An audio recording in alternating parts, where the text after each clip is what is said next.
አሁን ጌታ መንፈስ ነው። ስለዚህ በስዕል አናገኘውም፣ በቅርጻ ቅርጽ አናገኘውም፣ በአቅጣጫና በቦታ የሚገለጥ ጌታ አይደለም። አሁን ጌታ መንፈስ ነው። ምን ማለት ነው ስንል የጌታ መንፈስ ባለበት በዛ አርነት አለ ሲል፣ ነፃነት አለ ሲል ወገኖቼ በዛ ውስጥ ለመሰራት፣ ለመቀረጽ፣ ለመስተካከል ወይንም ከነበርንበት ባርነት ውስጥ ከነበርንበት ጭቆና ውስጥ ከነበርንበት የክፉ ባህሪ ውስጥ ነፃ መውጣት የምንችልበት እድል አለ። ምንም ኢንቮልቭ ባላደረግንበት መወለድ ውስጥ እንደዚህ ወዶኝ ከነ ኃጢአቴ ከነ በደሌ ከነ ክፋቴ ከነ ውድቀቴ በዘላለም ፍቅሩ ወዶ ያዳንን ኢየሱስ ወገኖቼ መንግሥተ ሰማያት ያሳጣኝ የሚችልበት ምንም ነገር የለም። መንፈስ ቅዱስ አጽናኝ፣ ልክ ቀደም እንዳልኩት የጌታ መንፈስ እንዳልኩት አሁን ደግሞ ሌላ አጽናኝ እሰጣቸዋለሁ። ይሄ አጽናኝ የሚባለው መንፈስ ቅዱስ ከጓደኛ በላይ ከትዳር በላይ አጠገባችን ካለ ከቤተ ክርስቲያን አገልጋይ በላይ የሚረዳን ብቻም አይደለም ተረድቶን የሚያጽናናን አምላክ ነው መንፈስ ቅዱስ።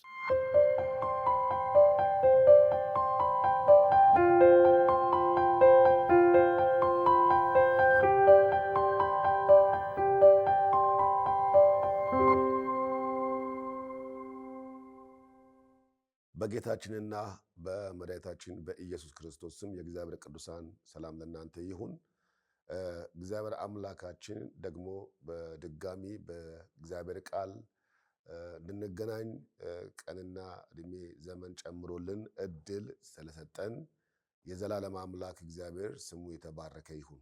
እግዚአብሔር አምላክ ሲፈቅድ እግዚአብሔር አምላክ ይሁን ሲል የሚሆን ነገር እንጂ በሰው ምኞትና ፍላጎት የሚሆን ምንም ነገር እንደሌለ ማመን ያለብን ብዬ አስባለሁ። ለዚህም ነው እግዚአብሔር አምላክ በሁሉ ነገር ሊመለክ ሊመሰገን ይገባልና ስለዚህ ማለዳ፣ ስለዚህም ደግሞ ጊዜ፣ ስለዚህም ደግሞ ሰዓት፣ ስለዚህም ቀን እግዚአብሔር አምላክን እናመሰግናለን። መጽሐፍ ቅዱስ በሁሉ አመስግኑ ስለሚል እግዚአብሔር አምላክን በሁሉ እናመሰግነዋለን። ደግሞ በድጋሚ ዛሬም በዚህ በእግዚአብሔር ቃል እንድንገናኝ አሁንም በድጋሚ አምላካችን እግዚአብሔር ስለፈቀደ ስለረዳን ስሙ የተባረከ ይሁን። የእግዚአብሔርን ቃል በጀመርነው መሰረት የእግዚአብሔር መንፈስ ቅዱስ ወይንም መንፈስ ቅዱስ ማንነቱንና ሕልውናውን ይልቁም ደግሞ በቤተ ክርስቲያን ውስጥና በቅዱሳን ሕይወት ውስጥ ያለውን አገልግሎት በስፋት እያየን ነበረ እና በዚህ ዘመን ሊሰበክ የሚገባው ሊነገር የሚገባው ሰው ሁሉ ሊያውቀው የሚገባ ትልቁ ነገር የመንፈስ ቅዱስ ነው። እንደተነጋገርነው ዘመኑ የመንፈስ ቅዱስ ዘመን ነው። ቤተ ክርስቲያን በሙላት የእግዚአብሔር መንግስት የምትገልጠው በመንፈስ ቅዱስ አማካኝነት። የእግዚአብሔር መንፈስ ካልረዳን፣ የእግዚአብሔር መንፈስ ካላገዘን እንኳን የእግዚአብሔር መንግስት ለመግለጥ ቀርቶ በዚህ ክፉ ዘመን ውስጥ እንኳን ስሙን ጠርቶ ለመቆም የሚቻል አይደለም እና የግድ ያስፈልጋል የእግዚአብሔር መንፈስን መነጋገር፣ ማውራት፣ አገልግሎቱን መረዳት፣ ህልውናውን መገንዘብ፣ ሲቀጥል ደግሞ እኛም መጠቀም እንዳለብን በጣም ማውራት መናገር ያለብን ነው ብዬ አምናለሁ። በተለይ ቤተ ክርስቲያን በክርስቶስ ኢየሱስ የተሰራውን የማዳኑን ስራ በቅዱሳን ሕይወት እንዲፈጸም ለማድረግ ከተፈለገ ሊያስፈጽም የሚችለው የማንም አገልጋዮች ብቃትና የህዝብ ብዛት ወይንም ያለው ሴሬሞኒና ግርግር ሳይሆን የመንፈስ ቅዱስ ሕልውና መገኘት ነው። መንፈስ ቅዱስ ባልተገኘበት ነገር ላይ የሚገለጥና የሚከሰት አዲስ ነገር የለም። ለዚህ ነው መንፈስ ቅዱስን በዚህ ዘመን በስፋት ልንማማረው ልንነጋገረው ይገባል ብዬ የማምነው። ስለዚህ ዛሬም ደግሞ እግዚአብሔር አምላክ በሰጠን የመማማርና የመነጋገር እድል ውስጥ የምንመለከተው ዛሬ መንፈስ ቅዱስ ስሞቹንና በመንፈስ ቅዱስ አገልግሎት ላይ የተሰጡ ስያሜዎችን ወይም ምሳሌዎችን ጭምር ደግሞ የምንመለከትበት ነው። ስለዚህ መንፈስ ቅዱስን በተለያየ አቅጣጫ የምንመለከትበት ጥቅሙ የተሳሳተ አስተምህሮ፣ ስለ መንፈስ ቅዱስ የተሳሳተ አመለካከት በብዛት በዚህ ዘመን እየጎረፈ የመጣበት ዘመን ስለሆነ እንደ ቤተ ክርስቲያን በጣም መለኮታዊ ሕልውናውን ብቻ ሳይሆን ስያሜውንና ምሳሌዎቹን ደግሞ ሲቀጥል የተገለጠባቸውን መንገዶች በማውራት በመነጋገር ሕዝብን ማስታጠቅ ግድ ያስፈልጋል። ስለዚህ መንፈስ ቅዱስን በዚህ አቅጣጫ ደግሞ እንመለከተዋለን ዛሬ። ስለዚህ መጽሐፍ ቅዱሳችን የሐዋርያ ሥራ ምዕራፍ 16 ቁጥር 6 ላይ እንደሚናገረው መንፈስ ቅዱስ ደግሞ ራሱ የእግዚአብሔር መንፈስ ብለን እንደምንለው የኢየሱስም መንፈስ ተብሎ ደግሞ ሲጠቀስ እንመለከተዋለን። የሐዋርያ ሥራ ምዕራፍ 16 ቁጥር 6 ላይ እንደሚናገረው እንደዚህ ይላል። በእግዚአብሔር ስም የእግዚአብሔርን ቃል አነባለሁ። በእስያም ቃሉን እንዳይናገሩ መንፈስ ቅዱስ ስለከለከላቸው በፍርግያና በገላትያ አገር አለፉ ይላል መጽሐፍ ቅዱስ። እና ዝቅ ብሎ ሲናገር በሚስያም አንጻር በደረሱ ጊዜ ወደ ቢታንያ ይሄዱ ዘንድ ሞከሩ። የኢየሱስም መንፈስ ይላል። አሁን የኢየሱስም መንፈስ አልፈቀደላቸውም ይላል እና በሚስያም አጠገብ አልፈው ወደ ጢሮአዳ ወረዱ። ራእይም ለጳውሎስ በሌሊት ታየው። አንድ የመቄዶንያ ሰው ወደ መቄዶንያ ተሻገርና እርዳን እያለ ቆሞ ሲለምነው ነበረ። ራእዩንም ካየ በኋላ ወዲያው ወደ መቄዶንያ ልንወጣ ፈለግን፣ ወንጌልን እንሰብክላቸው ዘንድ እግዚአብሔር እንደጠራን መስሎናልና ይላል ሲናገር። ስለዚህ በዚህ ቦታ የምንመለከተው ክፍልን ለማንበብ ያስፈለገኝ ትልቁ ነገር ከላይ መንፈስ ቅዱስን ስለከለከለን ይልና በእስያ ቃሉን እንዳይሰብኩ መንፈስ ቅዱስ እንደከለከላቸው ይነግረንና ዝቅ ብሎ ደግሞ እንደገና የኢየሱስ መንፈስ አልፈቀደልንም ይላል። ስለዚህ ኢየሱስ ሌላ መንፈስ የለውም። በኢየሱስ ውስጥ የተገለጠው የእግዚአብሔር ሐሳብ እርሱ ራሱ መንፈስ ቅዱስ ነው። ማለት በሥላሴ ውስጥ አብ ያሰበውን ወልድ እንደገለጠው በወልድ የተገለጠውን ደግሞ መንፈስ ቅዱስ እንዳስፈጸመው እንደዚሁ በኢየሱስ ውስጥም ያለውን የእግዚአብሔር ሐሳብ ለማስፈጸም ዋነኛውና ምክንያትን ተጠቃሹ መንፈስ ቅዱስ ነው። ስለዚህ የኢየሱስ መንፈስ የሚል ስያሜ እንዳለው እንመለከታለን። ስለዚህ ብዙውን ጊዜ ስናስተምር የኢየሱስ መንፈስ ስንል ከመንፈስ ቅዱስ ውጭ የሆነ ሌላ መንፈስ እየጠቀስን አይደለም። ራሱ መንፈስ ቅዱስ ነው በማውስጥ በኢየሱስ ክርስቶስ ሆኖ የእግዚአብሔር ዓላማና ሐሳብ በቅዱሳን መካከል እንዲገለጥ ሲያገለግል የነበረው። ሁለተኛ የምንመለከተው ያው በተለያየ መጽሐፍቶችም በተለያየ ስብከቶችም እንደምንሰማው አጽናኝ የሚለው ነው። አጽናኝ የሚለው ነው። መጽሐፍ ቅዱሳችን በተለያየ አቅጣጫ ይህንን ክፍል ሲጠቀምበት እንመለከታለን። በተለይ የዮሐንስ 14 ቁጥር 6 ላይ ይህንን ቃል ትንሽ በተወሰነ መልኩ ሲያብራራውና ሲገልጠው እንመለከታለን። የዮሐንስ ወንጌል ምዕራፍ 14 ላይ የእግዚአብሔር ቃል እንደዚህ ይላል፣ ብትወዱኝ ትእዛዜን ጠብቁ ይላል። ከቁጥር 15 ጀምሮ ሲናገር መልእክቱ ከዛ በኋላ እኔም አብን እለምነዋለሁ ለዘላለም ከእናንተ ጋር እንዲኖር ሌላ አጽናኝ ይሰጣቸዋል። እርሱም ዓለምን የማያየውና የማያውቀው ስለሆነ ሊቀበለው የማይቻለው የእውነት መንፈስ ነው። ነገር ግን ከእናንተ ዘንድ ስለሚኖር በውስጣችሁም ስለሚሆን እናንተ ታውቁታላችሁ። ማንን? አጽናኙን። መጽሐፍ ቅዱስ አጽናኝ ይለዋል። ከእናንተ ጋር እንዲኖር ሌላ አጽናኝ ይሰጣችኋል ይላል። ይሄ አጽናኝ የሚባለው መንፈስ ቅዱስ ነው። ስለዚህ አጽናኝ የሚለውን ቃል በተለያየ አቅጣጫ ተጠቅሶ የግሪኩ ቃል ጰራቅሊጦስ የሚለው አጽናኝ ከሚለው ጋር ነው የሚገናኘው። የግሪኩ ቃል ነው ጰራቅሊጦስ የሚለው። ስለዚህ መንፈስ ቅዱስ አጽናኝ፣ ልክ ቅድም እንዳልኩት የጌታ መንፈስ እንዳልኩት አሁን ደግሞ ሌላ አጽናኝ እሰጣችኋል። ይሄ አጽናኝ የሚባለው መንፈስ ቅዱስ መጽሐፍ ቅዱስ ሲናገር በደንብ አስረግጦ ሲናገር ምናምን በውስጣችሁ ስለሚሆን እናንተ ታውቁታላችሁ ይላል። ይሄ አጽናኝ ማንም ሊያጽናናን በማይችል የልብ ስብራቱ ስንሆን ወይም መንፈሳዊ ስብራቱ ስንሆን ወይም በተለያየ የሐዘንና የተለያየ ችግር ሲያጋጥመን የሚረዳን ሰው ብናወራው ሊረዳን የማይችል ሰው ወይም ማንም ሰው አጠገባችን ያለ የቤተክርስቲያን መሪ ሊሆን ይችላል፣ አጠገባችን ያለ የትዳራችን አካል ሊሆን ይችላል፣ ወይም የልቤ ብለን የምንጠራው ሰው እንኳን ቢኖር ብናወራው ሊገባው ይችላል ወይ? ሊረዳን ይችላል ወይ? ተረድቶኝስ ሊያጽናናኝ አጠገቤ ሊቆም ሊያግዘኝ ይችላል ወይ ብለን ከምናስበው በላይ መንፈስ ቅዱስ ከጓደኛ በላይ ከትዳር በላይ አጠገባችን ካለ ከቤተ ክርስቲያን አገልጋይ በላይ የሚረዳን ብቻም አይደለም ተረድቶን የሚያጽናናን አምላክ ነው መንፈስ ቅዱስ። ስለዚህ አጽናኙ ይባላል። አጽናኝ የሚያጽናና ነው። ስለዚህ የግሪኩ ቃል ነው። በአንድ ቃል ጰራቅሊጦስ የሚለውን ስም ከዚህ ከበዓል ጋር ከበዓል አምሳ ጋር የሚገኝ ሰው ብቻ ሳይሆን የሰው ልጆችን ከማጽናናት ጋር ከማስቀጠል ጋር እንደገና አቅም ከመሆን ጋር ጉልበት ከመሆን ጋር እንደገና ከማሰብ ጋር ከማስነሳት ጋር የሚያያዝ ነው።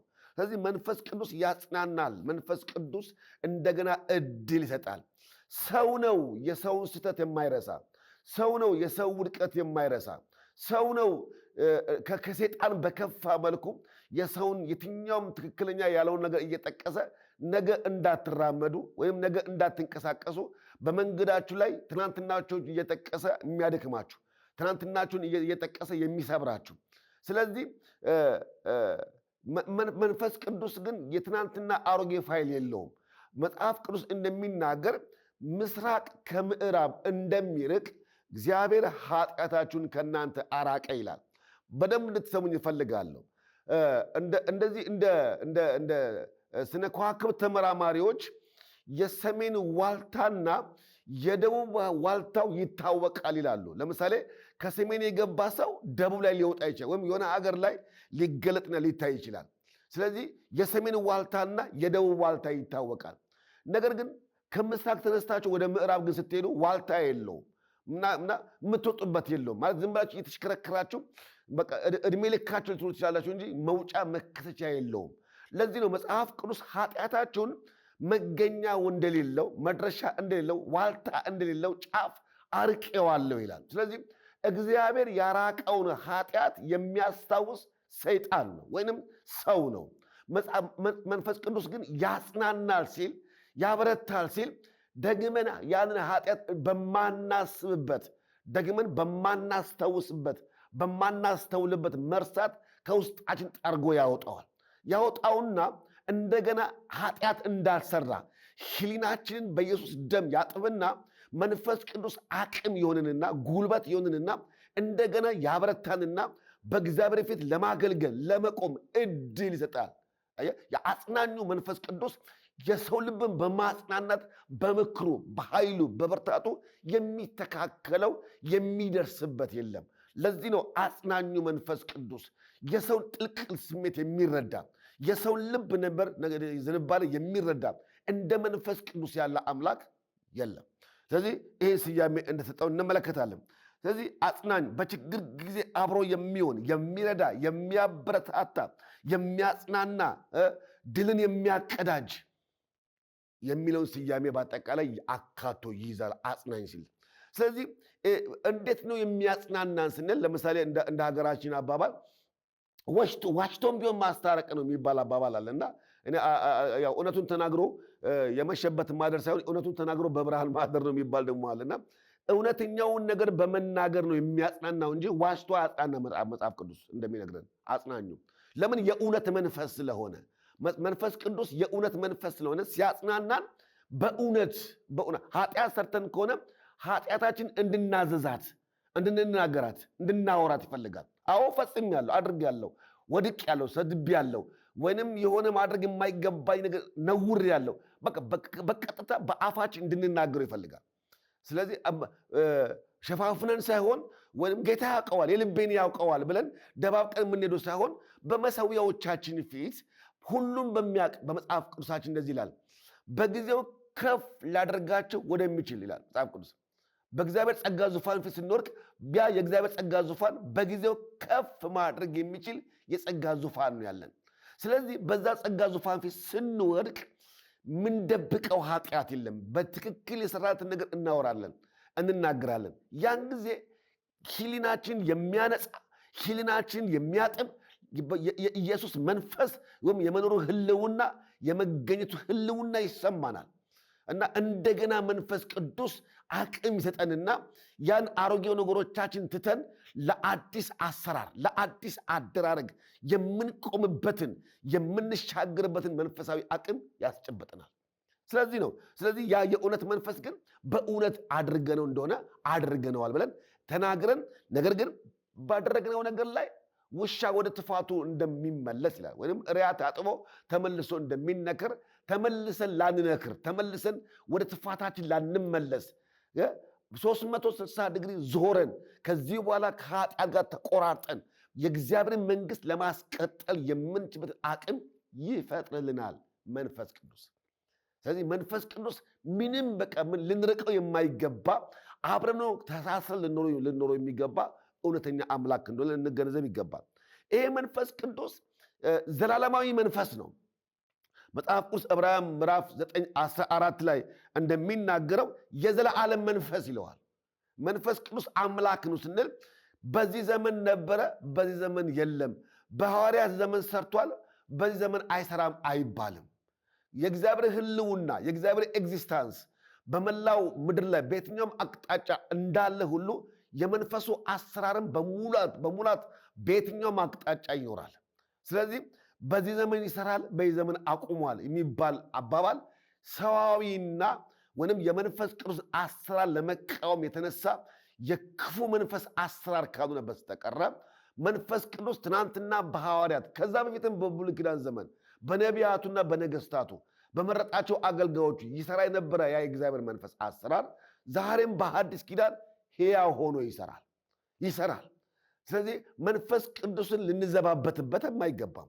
እንደውም መጽሐፍ ቅዱስ ስርየት የማይገኝለት ኃጢአት ይለዋል። ማንን? መንፈስ ቅዱስን መሳደብ ወይንም በመንፈስ ቅዱስ ላይ መዘባበት ስርየት የለውም። ለምን? አምላክ ነዋ፣ መለኮት ነዋ። ከእግዚአብሔር ጋር መጣላት እንዴት ይሆናል? መንፈስ ቅዱስ መለኮት ስለሆነ አምላክ ስለሆነ በዚህ ዘመን ነው የሚሰራው፣ በዚህ ዘመን አይሰራም የሚባል አምላክ አይደለም። የምህረቱ ጥልቀት ሊመጣ ካለው ትውልድ ጋር አብሮ እንደሚቀጥል የመንፈሱም አሰራር ሊመጣ ካለው ትውልድ ጋር የሚቀጥል እስከ መምጣቱ ድረስ የሚሰራ እስከ ዓለም ፍጻሜ ድረስ በዚህ ዘመን ላይ የሚንቀሳቀስ መለኮታዊ አሰራር ስለሆነ የዘላለም መንፈስ የሚል ስያሜ እንዲያለው እንረዳለን። ሉቃስ 11 ላይ ስንመለከት ይሄው መንፈስ ቅዱስ ደግሞ እንደገና ሉቃስ 11 ላይ የእግዚአብሔር ጣት ይለዋል እና ልናቀው ይገባል። መጽሐፍ ቅዱሳችን የእግዚአብሔር ጣት ብሎ ሉቃስ 11 ከቁጥር 20 ላይ ይናገራል። ምን ብሎ? መጽሐፍ ቅዱሳችን ትንሽ ከፍ ብዬ ላንብበው። ጌታ ኢየሱስ ክርስቶስ አጋንንትን በአጋንንት ያወጣል እንደውም የአጋንንት አለቃ ነው ብሎ ባሉበት ጊዜ የመለሰላቸውና የተናገራቸው ክፍል ነው። ሉቃስ 11 ቁጥር 20 ላይ ከቁጥር 14 ጀምሬ ሐሳቡ በደንብ እንዲገባን ከቁጥር 14 ጀምሬ ላንብበው። እንደዚህ ይላል።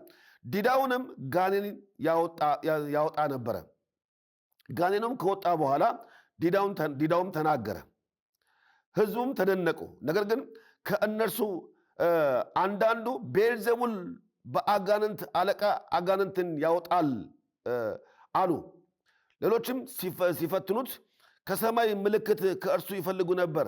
እርሱ ግን ሐሳባቸውን አውቆ እንዲህ አላቸው፣ እርስ በርሷ የምትለያይ መንግሥት ሁሉ ትጠፋለች፣ በቤትም በቤት ላይ ይወድቃል። እኔ አጋንንትን በብዔልዜቡል እንዳወጣ ትላላችሁና፣ ሰይጣን ደግሞ እርስ በርሱ ከተለያየ መንግሥት እንዴት ትቆማለች?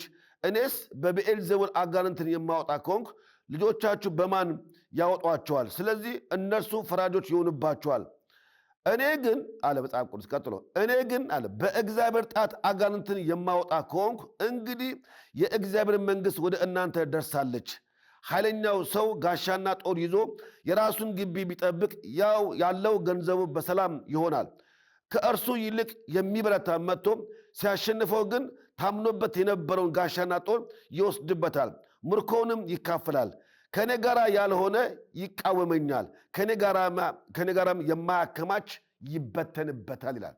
አሁን የምፈልጋት እኔ የእግዚአብሔር ጣት የምትሏ ነው እና መጽሐፍ ቅዱስ ሲናገር እኔ ግን በእግዚአብሔር ጣት አጋንንትን የማወጣ ከሆን ይላል እና የእግዚአብሔር ጣት ሲል የሆነ የሰው እጅ እንዳትጠብቅ የመንፈስ ቅዱስን ኃይል፣ የመንፈሱን ፈውስ፣ የመንፈሱን ነፃ አውጭነት፣ የመንፈሱን አደራረግ ነው የሚጠቁመን። ስለዚህ መጽሐፍ ቅዱሳችን መንፈስ ቅዱስን የእግዚአብሔር ጣት ወይም ቅድምና የጌታ መንፈስ እንዳልነው የጌታ ኃይል እንዳልነው እንደዚሁ ደግሞ የእግዚአብሔር ጣት ተብሎ እንደተገለጠ በዚህ ክፍል እንመለከታለን። ሌላው ይሄ መንፈስ ቅዱስ የቅድስና መንፈስ ነው። የቅድስና መንፈስ ነው ማለት የሐሰት፣ የማስመሰል፣ የማጭበርበር መንፈስ አይደለም። የሆነ አወናብደን የምናደርገው ግርግር አይደለም። ቅዱስ ነው ማለት መለየት ነው። ልዩ መንፈስ ነው። የራሱ የሆነ አሰራር እንዳለ ሁሉ ደግሞ በራሱ አሰራር ራሱን የሚገልጥም ራሱን የሚያሳይም አምላክ ነው። ስለዚህ ልናከብረው፣ ልንገዛ፣ ልንታዘዝ እንደሚገባ መጽሐፍ ቅዱሳችን ይናገራል። ስለዚህ ሮሜ ምዕራፍ 1 ከቁጥር 4 ላይ የእግዚአብሔር ቃል ሲናገር እንደዚህ ይላል። ስለዚህ ስለ ቅድስና መንፈስ ሲናገር ከአንድ ጀምሬ ላንብበው ሐሳቡ በደንብ እንዲገባ። ሐዋርያ ሊሆን የተጠራ የኢየሱስ ክርስቶስ ባሪያ ጳውሎስ በነቢያቱ አፍ በቅዱሳን መጽሐፍት አስቀድሞ ተስፋ ለሰጠው ለእግዚአብሔር ወንጌል ተለየ ካለ በኋላ ይህም ወንጌል በሥጋ ከዳዊት ዘር ስለተወለደ እንደ ቅድስና መንፈስ እግዚአብሔር ተባረከው እንደ ቅድስና መንፈስ ግን ከሙታን መነሳት የተነሳ በኃይልም የእግዚአብሔር ሆኖ ስለተገለጠ ስለ ልጁ ነው ይላል።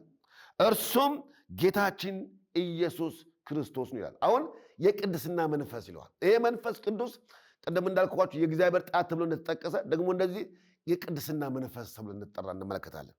ስለዚህ መንፈስ ቅዱስ በዚህ ሁሉ ስንመለከተው ይሄ ሁሉ ስያሜ ተሰጥቶ ስንመለከተው የእውነት መንፈስ እንበለው፣ የዘላለም መንፈስ እንበለው፣ ወይንም እንደጠቀስነው የእግዚአብሔር ጣት እንበለው፣ የቅድስና መንፈስ፣ የህይወት መንፈስም እንበለው፣ በተለያየ አቅጣጫ ስያሜ ቢኖረውም መንፈስ ቅዱስ ግን ያው አንዱ መንፈስ ነው። ከአገልግሎቱና ከተግባሩ ወይንም ከእንቅስቃሴው ጋር ተያይዞ የተሰጠው ስያሜ ነው እንጂ የተለያየ መንፈስ ኖሮ አይደለም። የጣት መንፈስ የሚባል ወይንም ሌላ የቅድስና መንፈስ የሚባል ሌላ አንዱ መንፈስ ነው፣ በተለያየ ስያሜ ተጠቅሶና ተገልጦ የምንመለከተው። ነገር ግን አሰራሩ፣ አገላለጡ፣ አደራረጉ በቅዱሳን ህይወት ላይ የሚሰራው መለኮታዊ አሰራሩ ግን ይህን ስያሜ እንዲያገኝ አድርገውታል። ይሄ ብቻ አይደለም። ለምሳሌ መንፈስ ቅዱስ በተለያየ ምሳሌዎች ደግሞ ተጠቅሶ እንመለከተዋለን። ይኸው መንፈስ ሁላችን እንደምናውቀው እሳት እሳት እሳት እሳት ወይንም መጽሐፍ ቅዱሳችን የሐዋርያት ሥራ ላይ የተከፋፈሉ የእሳት ልሳኖች ይለዋል። እና እሳት ምንድነው? እሳት መንፈስ ቅዱስ እሳት ነው ስንል የሆነ የሚንበለበል ከምድጃ የሚወጣ እሳት አድርገን እንዳናስብ፣ መለኮት ነው ማለት ከምትባላ እሳት ጋር የሚኖር ማን ነው ይላል ኢሳይያስ። እግዚአብሔር መሐሪ ነው። እግዚአብሔር ይቅርታ አድራጊ ነው። እግዚአብሔር ፍቅር ነው። እግዚአብሔር ሰውን ይወዳል። እውነት ነው። ኃጢአተኛውን እውነት ነው። ነገር ግን ይሄው ምሕረት ያለው እግዚአብሔር፣ ይቅርታ ሰጪው እግዚአብሔር እንደዚሁ ደግሞ የማይደፈር የማንጠጋጋው እሳት ነው።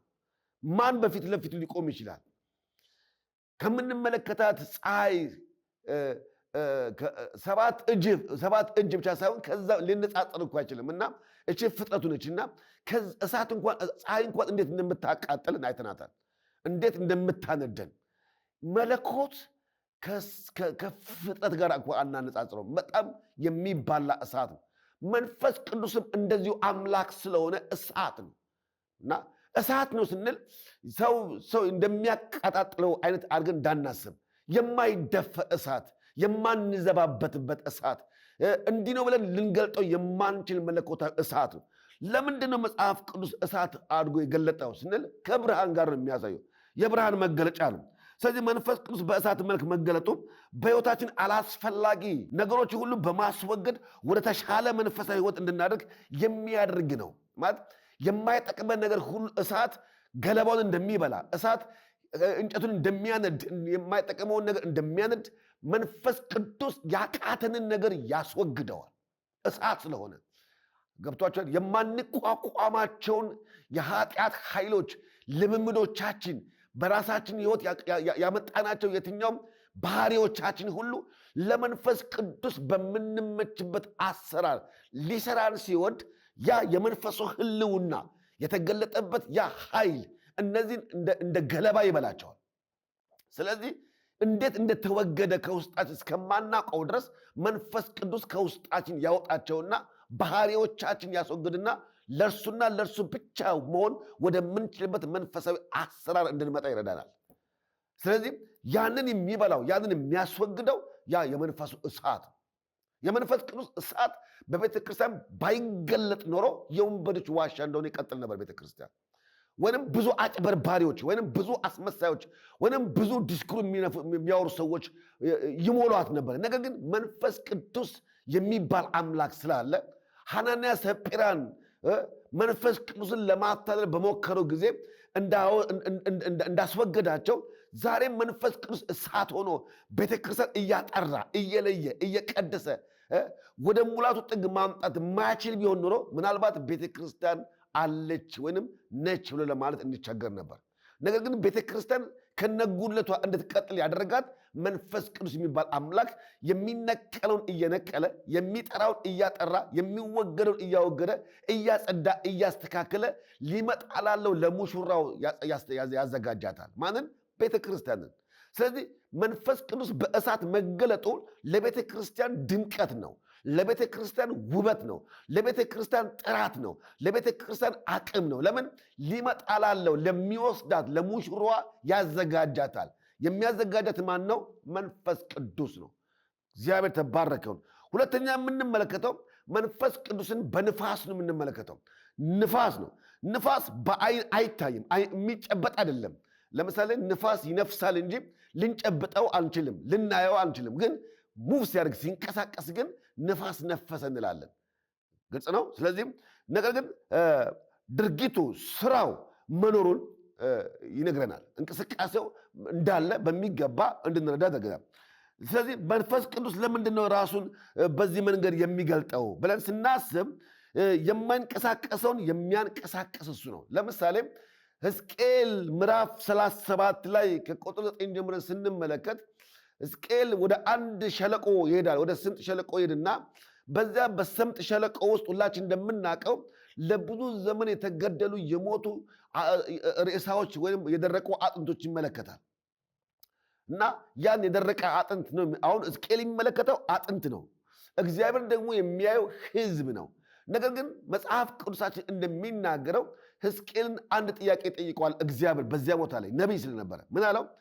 ሕዝቅኤል ሆይ እነዚህ አጥንቶች በሕይወት ይኖራሉን አለው። ይሄ በፍጹም ሊታሰብ የደረቀ የበሰበሰ ዘመን ያስቆጠረ ምናልባትም እጁ እግሩ የተገነጣጠለ ምናልባትም አፈር የበላው ብዙ ነገር የሆነ አጥንት በሕይወት ይኖራሉ ወይ ብሎ ሲጠይቀው ማናችንም ይሄ አይሆንም ነው የምንለው።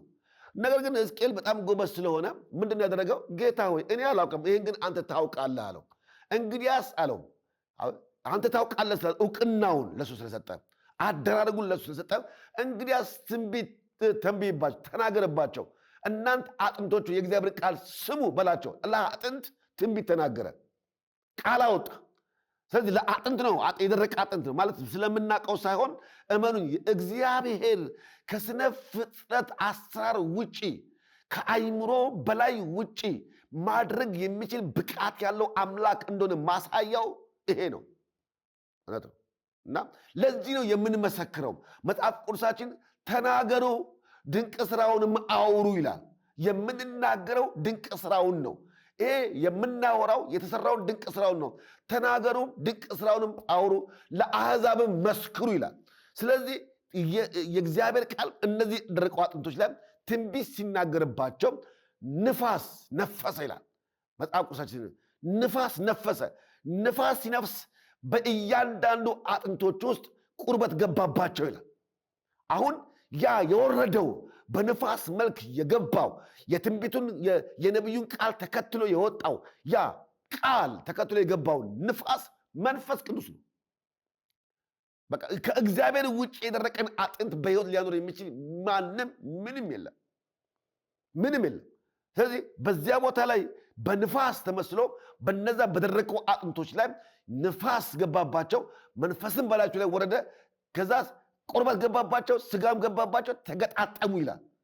ያ የበሰበሰ አጥንት መጽሐፍ ቅዱስ ስትመለከቱ ከተናጋሪው ትንቢታዊ ቃል ብቻ ሳይሆን ከወረደባቸው ንፋስ ከወረደባቸው መንፈስ ኃይል የተነሳ እነዛ የደረቁ አጥንቶች ስጋ ለብሰው ቁርበት ገብቶባቸው ሰው ሆነው ታላቅ ሰራዊት ሆነው ቆሙ ይላል።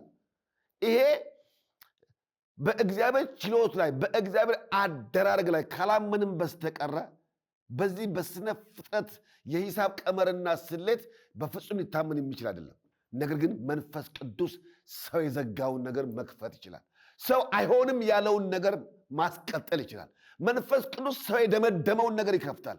ሰው የዘጋውን ነገር ማስቀጠል ይችላል። ስለዚህ ንፋስ የሚለውን ክፍል በዛ እናየዋለን። ሌላ የምንመለከተው መንፈስ ቅዱስ ደግሞ ሌላ ስያሜ ዘይት በዘይት ወይንም ቅባት። አንደኛ ዮሐንስ ላይ የእግዚአብሔር ቃል በዚህ የሚናገረውን ክፍል ማንበቡ ጥሩ ለእግዚአብሔር ሐሳብ። ምክንያቱም የእግዚአብሔር ቃል ተደግፈን በምንናገርበት ጊዜ ሐሳቡን ያጠናልናል ማለት ነው። ስለዚህ አንደኛ ዮሐንስ ምዕራፍ 2 ቁጥር 20 ላይ የእግዚአብሔር ቃል እንደዚህ ይላል፣ እናንተም ከቅዱሱ ቅባት ተቀብላችኋል፣ ሁሉንም ታውቃላችሁ። እውነትንም የምታውቁ ስለሆናችሁ ውሸትም ሁሉ ከእውነት እንዳልሆነ ስለምታውቁ እንጂ እውነትን ስለማታውቁ አልጻፍሁላችሁም ይላል። ምንድነው የሚላቸው ሲናገራቸው? እናንተም ከቅዱሱ ቅባት ተቀብላችኋል ይላል። ይሄ ቅዱሱ ቅባት የሚባለው መንፈስ ቅዱስ ነው። ስለዚህ በመንፈስ ቅዱስ ውስጣችሁ መንፈስ ስለተቀባችሁ ከቅዱሱ ቅባት ስለተቀባችሁ መንፈስን በውስጣችሁ ስላለ ልትዋሹ አትችሉም። የውሸት መንፈስ ከውስጣችሁ ወጥቶ ሌላ መንፈስ ገብቶባችኋል። የገባባችሁ መንፈስ ቅዱስ መንፈስ ይባላል።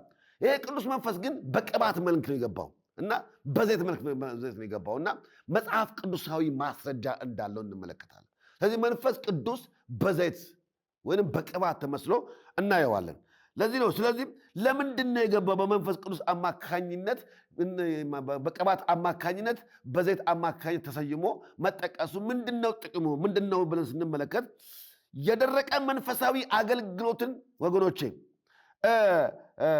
ለማጽናናትና ለማበረታታት ወይም ደግሞ እንደገና ድካም እንዳይኖር ቅዝቃዜ እንዳይኖር ወይም ተስፋ መቁረጥ እንዳይኖር ያ የገባ በቅባት የገባ የእግዚአብሔር መንፈስ ያን ድካም ያንን ተስፋ መቁረጥ ያንን ሌላ አቅጣጫና ሌላ ሐሳብ ይዞ ከእግዚአብሔር መንግስትና ከእግዚአብሔር ሐሳብ ዞር ሊል የነበረውን ሰው እንደገና የማበረታታት እንደገና የማነቃቃትን ኃይል ይሰጣል።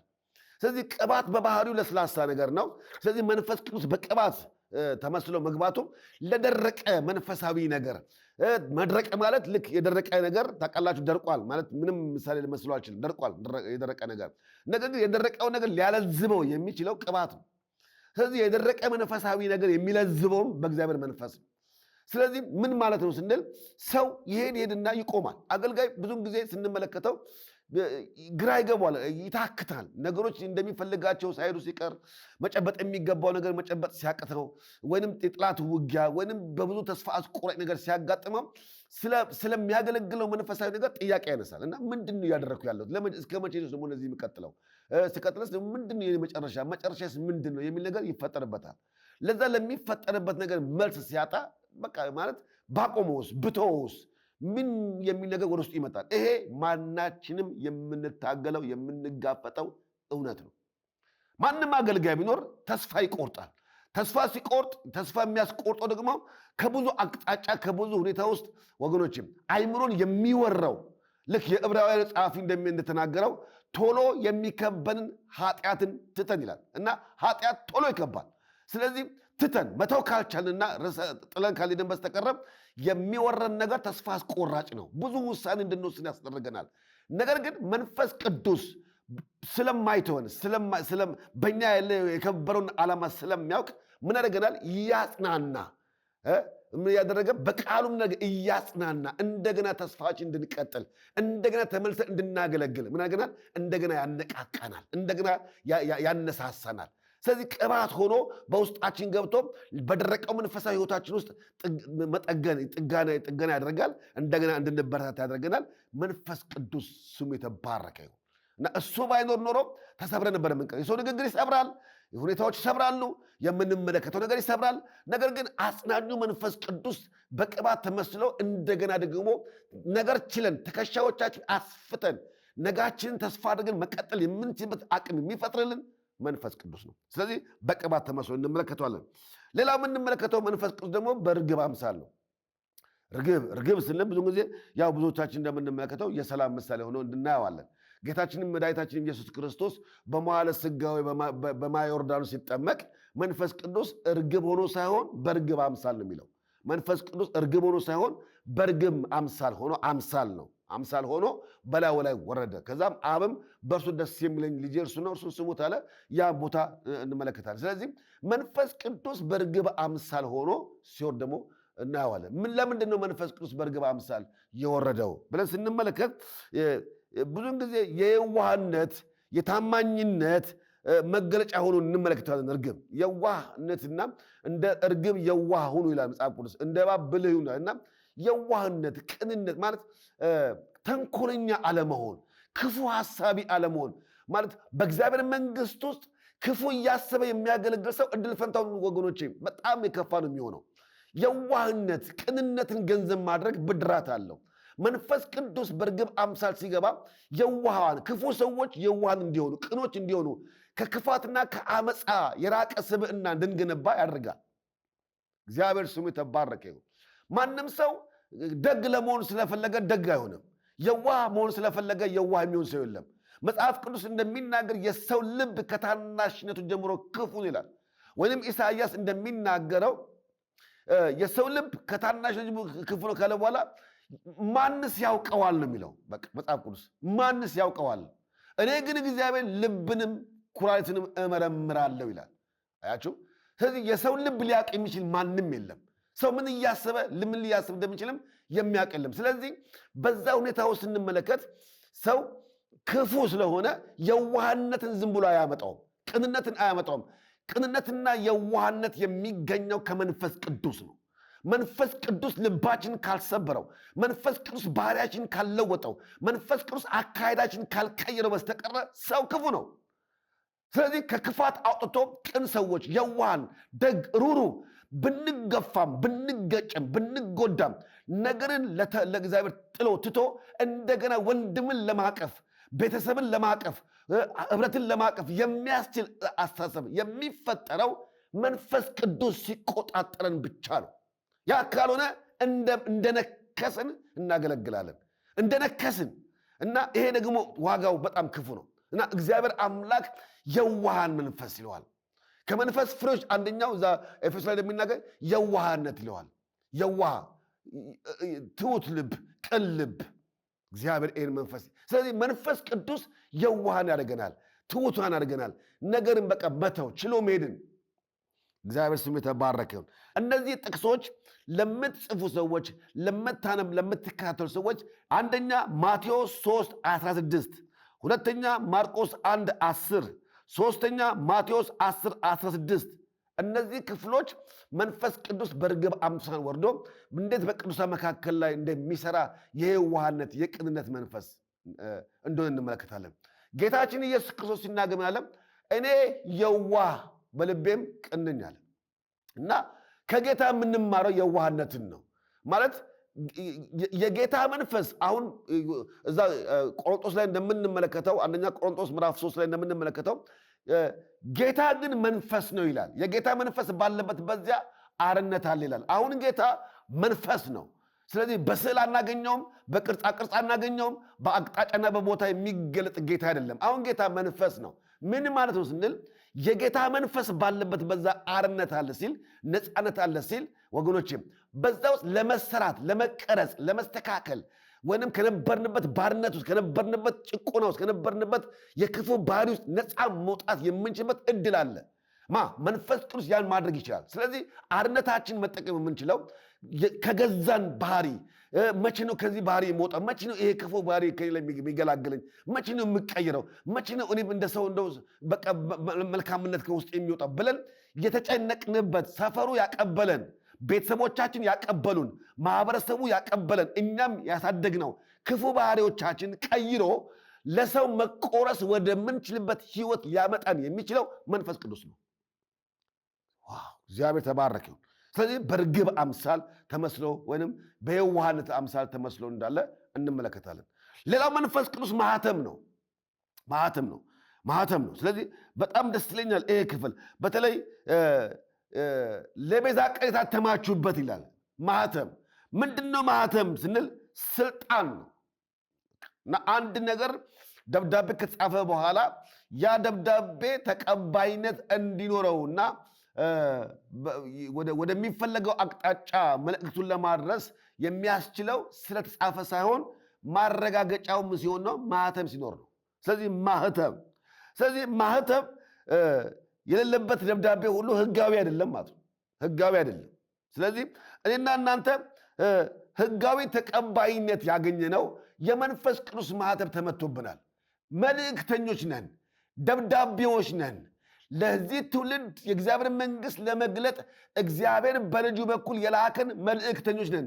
ነገር ግን መልእክቱ መልእክት ብቻ ሳይሆን እግዚአብሔር አብሮ ከኛ ጋር ሊኖር ይልቁንም ጌታ በማቴዎስ ምዕራፍ 28 ቁጥር 19 ላይ እንደተናገረው ሂዱ ለፍጥረት ወንጌልን ስበኩ፣ በአብ በወልድ በመንፈስ ቅዱስም እያጠመቃችሁ የነገርኳችሁ እንዲጠብቁ እያስተማራችኋቸው ደቀ መዛሙርቴ አድርጓቸው ካለ በኋላ ቀጥሎ እኔ ግን እስከ ዓለም ፍጻሜ ድረስ ከእናንተ ጋር ነኝ ይላል። አሁን መልእክታችን እውነት የሚያደርገው የእግዚአብሔር ልጅ ክርስቶስ ኢየሱስ ከኛ ጋር ስለመሆኑ ማረጋገጫው ማህተሙ ህልውናው ነው። የቃሉ ምስክር ሰዎች ሲፈወሱ፣ ሰዎች ነፃ ሲወጡ፣ ሰዎች ተጸጽተው ወደ እግዚአብሔር መንግሥት ሲመለሱ የመለሳቸው የኔና የናንተ አገልግሎት ትጋት ሳይሆን የኢየሱስ ክርስቶስ መንፈስ አብሮን ከኛ ጋር ስላለ ነው። የሚፈውሰው እሱ ነው። ነፃ የሚያወጣው እሱ ነው ማለት እውቅናውን ለእሱ ልንሰጠው ይገባል ማለት ነው እና የመንፈስ ቅዱስ ማህተም በውስጣችን ስላለ ብዙውን ጊዜ እርግጠኞች ነን።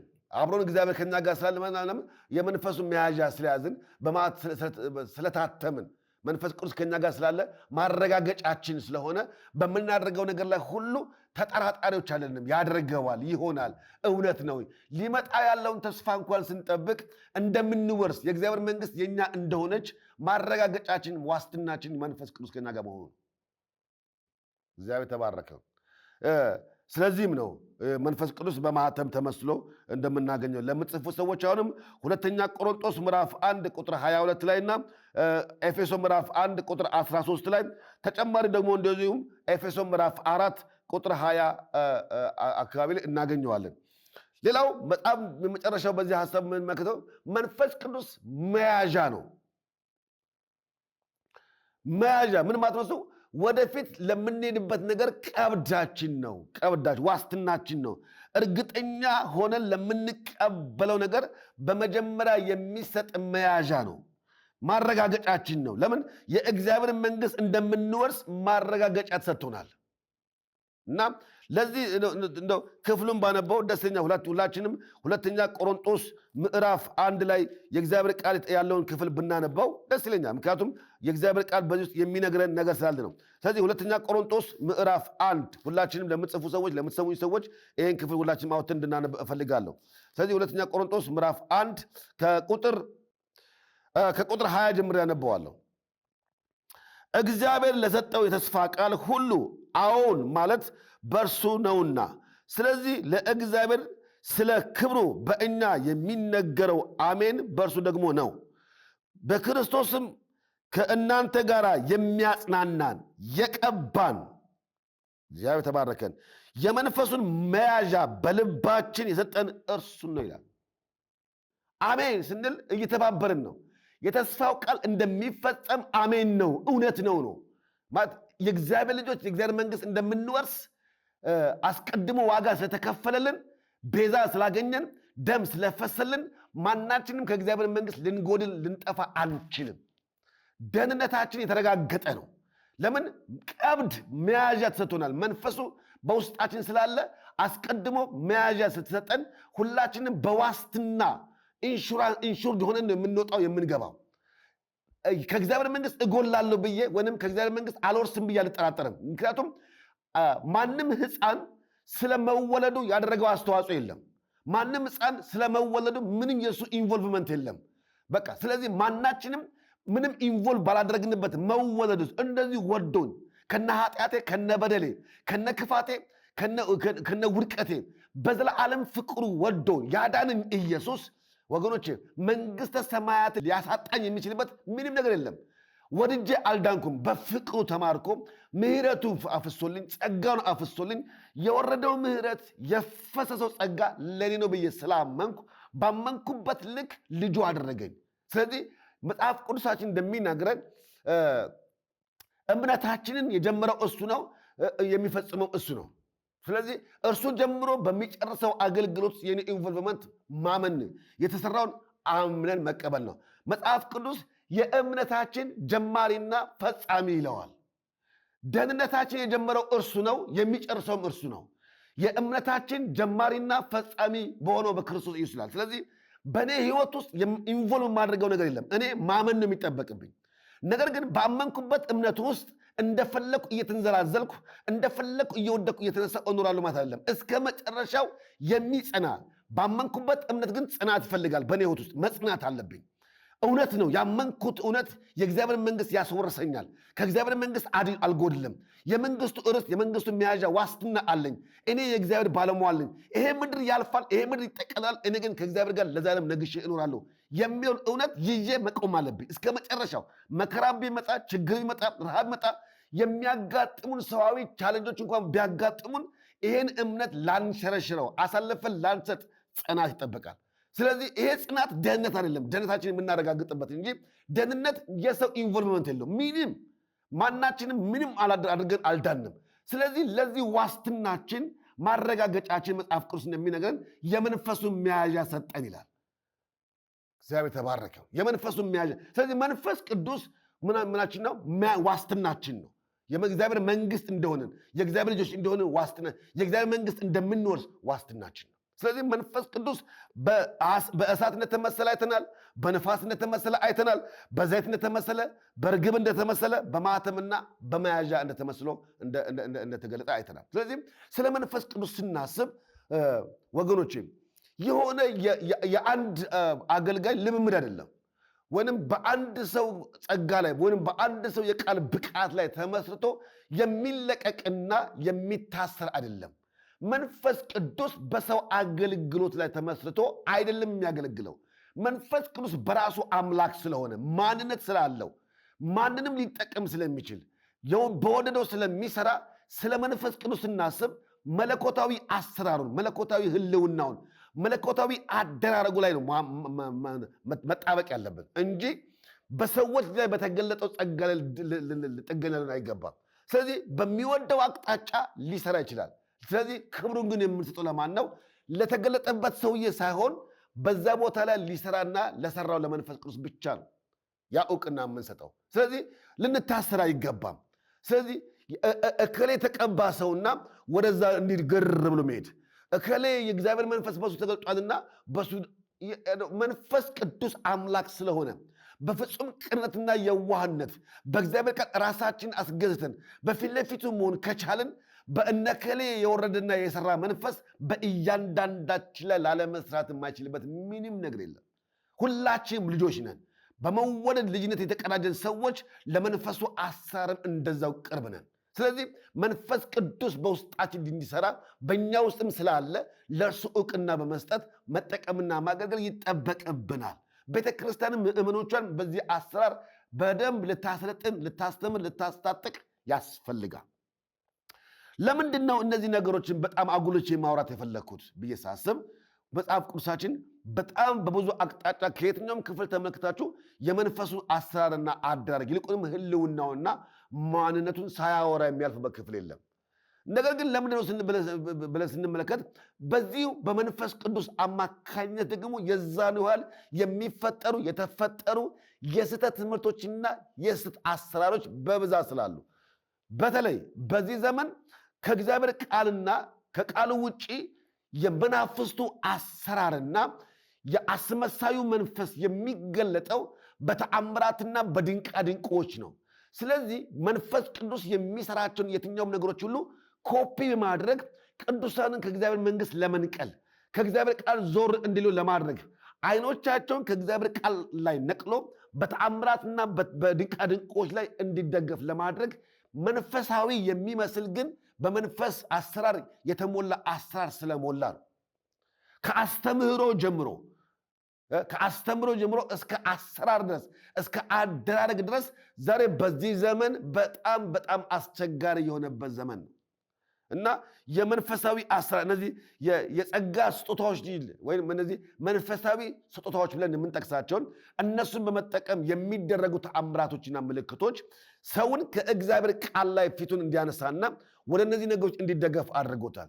እነዚህ ነገር ግን መነሻቸው ምንድን ነው ብለን ስንመለከት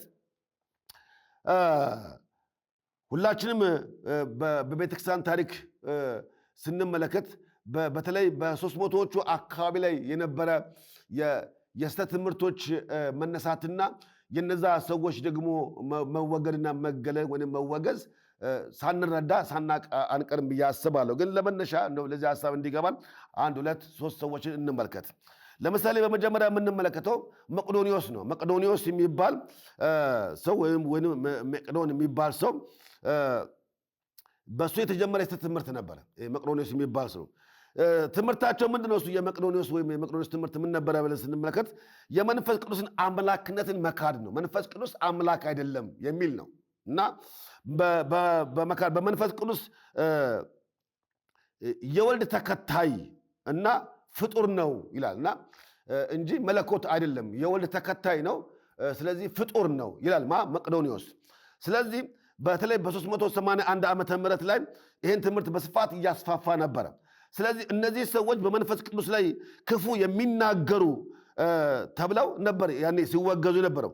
በተለይ በኬልቄዶን በነበረው ጉባኤ ላይ እነዚህ ሰዎች በ451 ዓመተ ምህረት በኬልቄዶን በነበረው ጉባኤ ላይ የመቅዶንያን ትምህርት ተወግዟል፣ በስፋት የተወገዘው።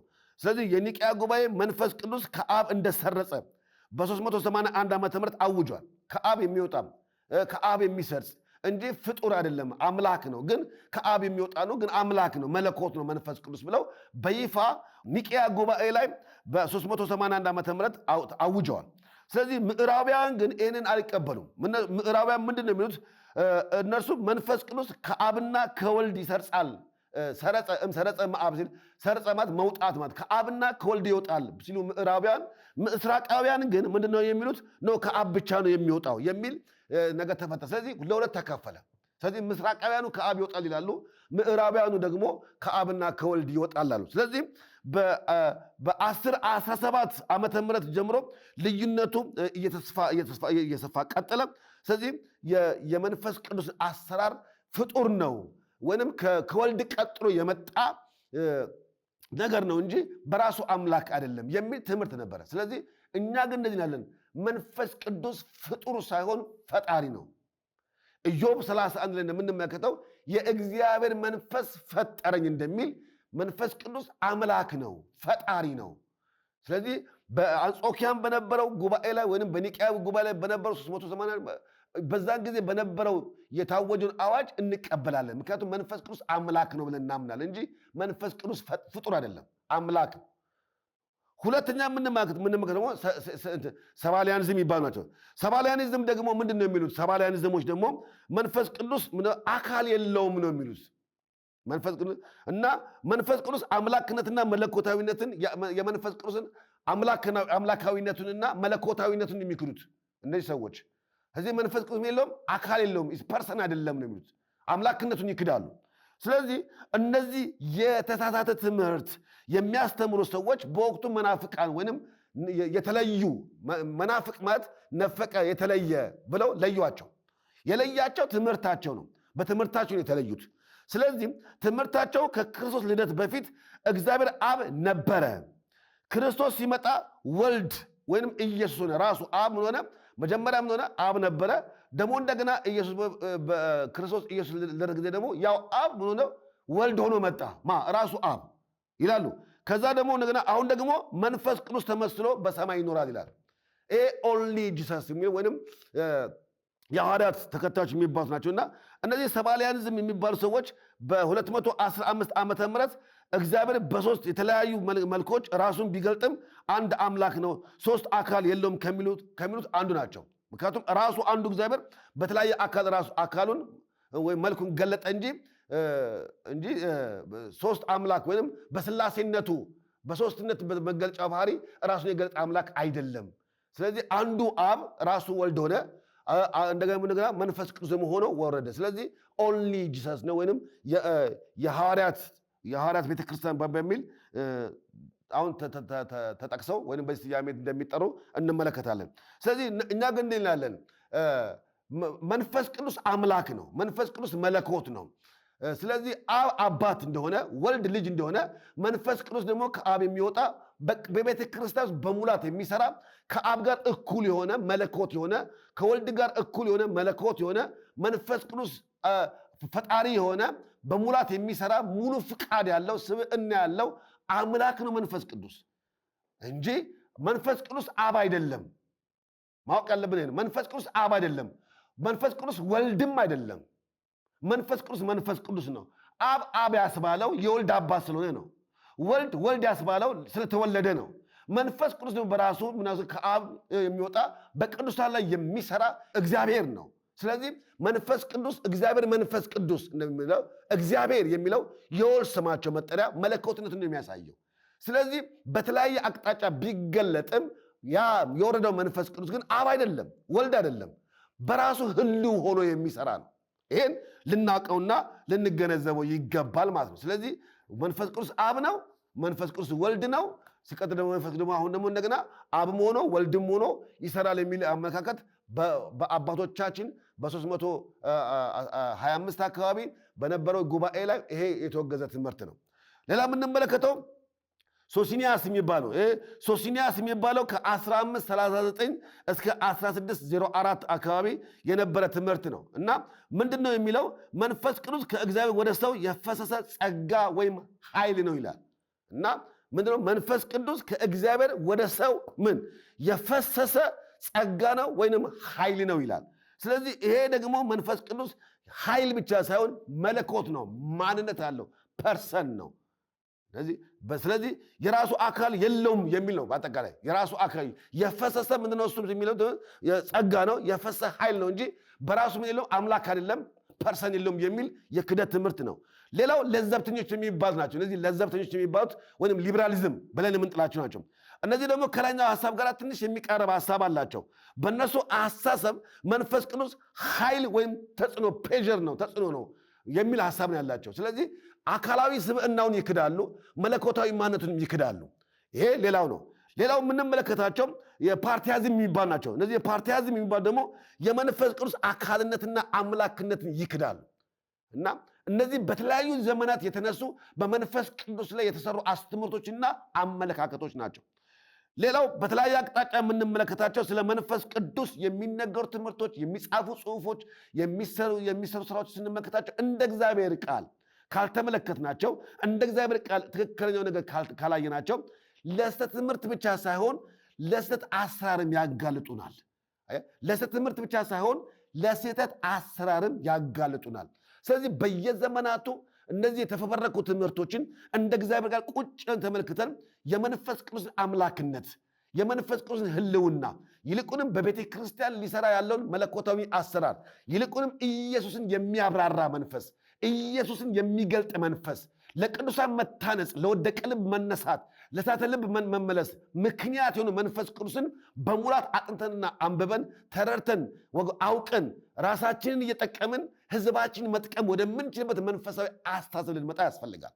ስለዚህ በዚህ ዘመን በሙላት ሊሰበክ፣ ሊነገር፣ ሊጠና የሚገባውና ልንጠቀምበት የሚገባ ትምህርት ቢኖር መንፈስ ቅዱስ ነው። የዛሬውን ትምህርት እዚህ ጋር አጠቃልላለሁ።